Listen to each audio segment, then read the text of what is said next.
जालिम सौतेला बाप बेटियों पर कहर की कहानी। गांव के एक छोटे से घर में शालिनी और पायल अपनी मां सुनीता के साथ रहती थीं। उनका जीवन खुशहाल था जब तक उनके पिता जीवित थे। उनके पिता विनोद एक मेहनती किसान थे जो अपनी बेटियों से बेहद प्यार करते थे। लेकिन एक दिन एक दुर्घटना ने उनका जीवन बदल दिया। विनोद की असमय मृत्यु ने सुनीता और उसकी बेटियों को गहरे संकट में डाल दिया।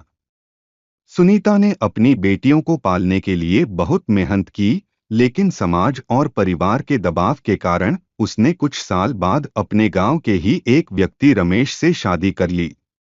रमेश ने शादी के समय सुनीता और उसकी बेटियों से प्यार और देखभाल का वादा किया, लेकिन शादी के बाद उसकी असलियत धीरे धीरे सामने आने लगी।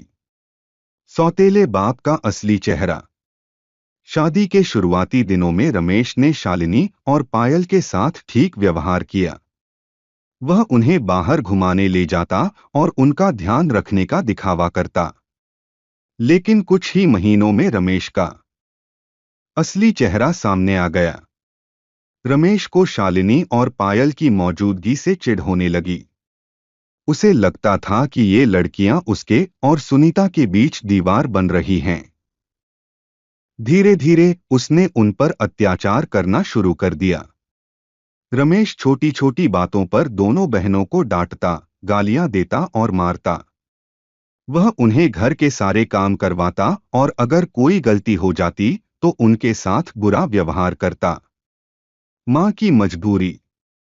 सुनीता अपनी बेटियों पर हो रहे अत्याचार को देखकर अंदर से टूट चुकी थी, लेकिन वह कुछ नहीं कर पाती थी। रमेश हर बार उसे धमकी देता कि अगर उसने अपनी बेटियों का पक्ष लिया तो वह उसे और उसकी बेटियों को घर से बाहर निकाल देगा।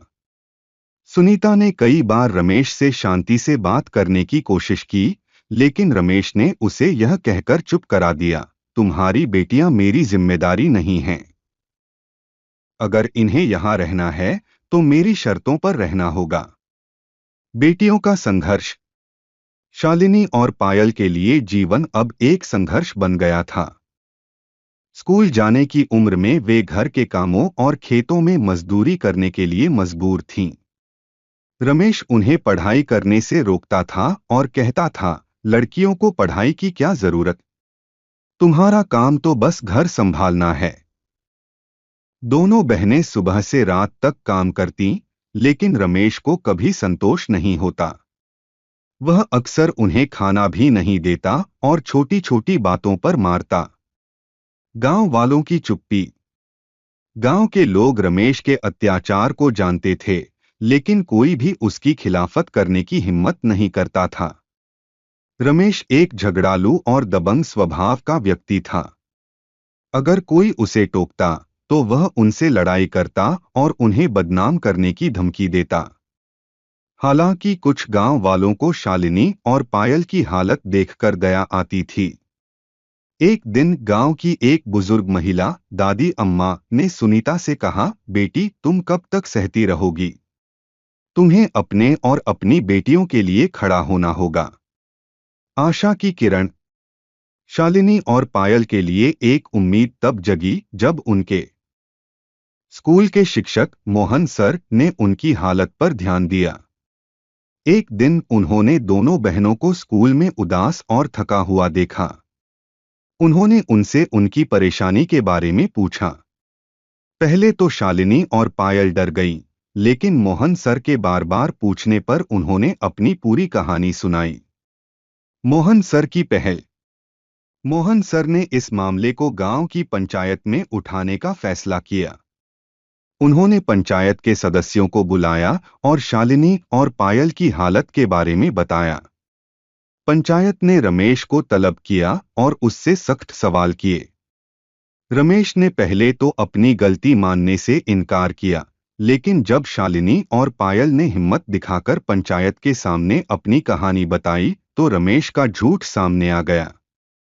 पंचायत का फैसला। पंचायत ने रमेश को चेतावनी दी कि अगर उसने दोबारा शालिनी और पायल के साथ बुरा व्यवहार किया तो उसे गांव से बाहर निकाल दिया जाएगा। साथ ही पंचायत ने सुनीता को यह भरोसा दिलाया कि अगर वह रमेश के खिलाफ खड़ी होती है तो पूरा गांव उसके साथ होगा। मां और बेटियों की हिम्मत। पंचायत की बैठक के बाद सुनीता ने पहली बार रमेश का सामना किया। उसने कहा, अब मैं और मेरी बेटियां तुम्हारे अत्याचार नहीं सहेंगी। अगर तुमने हमें तंग करना बंद नहीं किया तो मैं तुम्हें छोड़ दूंगी। रमेश को समझ आ गया कि अब सुनीता और उसकी बेटियां उसके डर के आगे झुकने वाली नहीं हैं। संघर्ष से सफलता तक। शालिनी और पायल ने अपनी पढ़ाई पूरी करने के लिए कड़ी मेहनत की। मोहन सर ने उनकी मदद की और उन्हें स्कॉलरशिप दिलवाई। कुछ सालों बाद शालिनी एक शिक्षिका बनी और पायल ने नर्सिंग का कोर्स पूरा किया। दोनों बहनों ने अपनी मां को शहर में अपने साथ बुला लिया। सुनीता अब एक खुशहाल जीवन जी रही थी, जहां उसे और उसकी बेटियों को किसी के अत्याचार का डर नहीं था। रमेश का अकेलापन। रमेश, जो कभी अपनी ताकत और दबंगई पर गर्व करता था, अब अकेला रह गया। गांव के लोगों ने उससे दूरी बना ली और उसे उसकी गलतियों का एहसास कराया। कहानी की सीख। यह कहानी हमें सिखाती है कि अत्याचार के खिलाफ खड़ा होना जरूरी है। शालिनी और पायल ने अपनी हिम्मत और मेहनत से अपने जीवन को बदल दिया। यह भी दिखाता है कि सही समय पर सही मदद और साथ मिले तो कोई भी इंसान अपनी जिंदगी में बदलाव ला सकता है। समाप्त।